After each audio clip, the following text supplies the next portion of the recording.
நமச்சிவாய. ஏகதந்த கஜமுகா லோகவந்த நிஜகுணா நாகச்சந்த புஜபல உமானந்த பாகிமாம். ஐந்து கரத்தனை யானை முகத்தனை இந்த இளம்பிறை போலும் எகிற்றனை நந்தி மகந்தனை ஞான கொழுந்தினை குந்தியில் வைத்து அடிபோற்றுகின்றேனே. இன்றைய நாளுக்குரிய திருமந்திரம் அது 4ஆம் தந்திரத்தில் நவாகிரி சக்கரம் எனும் தலைப்பில் 34வது பாடல். இந்த பாடலில் திருமூலர் எவனொருவர் அன்னை பராசக்தியை நினைவு நீங்காத வகையில் அவளை கருத்தில் இருக்கிறாளோ அவர்களுக்கு ஏற்படக்கூடிய நன்மைகளை கூறுகிறார். இதோ அந்த பாடல். காணலுமாகும் கலந்து உயிர் செய்வன காணலுமாகும் கருத்து உள் இருந்திடில் காணலுமாகும் கலந்து வழி செயல் காணலுமாகும் கருத்துரனில்லே.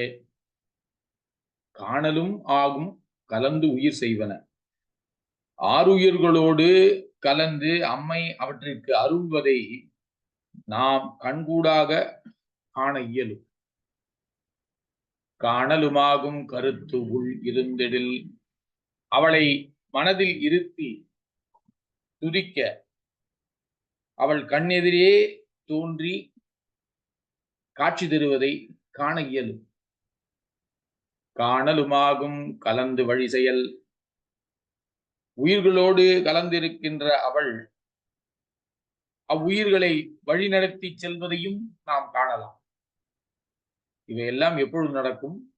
காணலுமாகும் கருத்துரனில்லே. அன்னை பராசக்தியை நினைவு நீங்காத வகையில் அவளை கருத்தில் இருத்தி கண்டுகொண்டே இருக்கும் பட்சத்தில் அவள் நம்முடன் கலந்துருமிப்பதை காணலாம், அவளை துதிக்க நேரில் காணலாம், அவள் உயிர்களை வழிநடத்துவதையும் காணலாம் என அன்னை பராசக்தியை நினைவு நீங்காது தொழுபவர்களுடைய நன்மைகளை கூறுகிறார் திருமூலர். இதைத்தான் அவர் காணலுமாகும் கலந்து உயிர் செய்வன காணலுமாகும் கருத்து உள் இருந்திடில் காணலுமாகும் கலந்து வழி செயல் காணலுமாகும் கருத்துரனில்லே. ஆறுயிர்களோடு கலந்து அம்மை அவற்றுக்கு அருள்வதை கண்கூடாக காண இயலும். அவளை மனதில் இருத்தி துதிக்க கண்ணெதிரே அவள் தோன்ற காணும். உயிர்களோடு கலந்து இருக்கின்ற அந்த உயிர்களை வழிநடத்தி செல்வதையும் காணலாம்.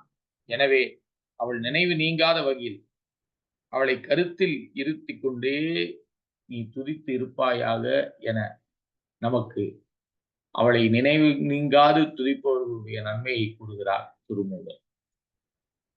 ஓம் நமச்சிவாய.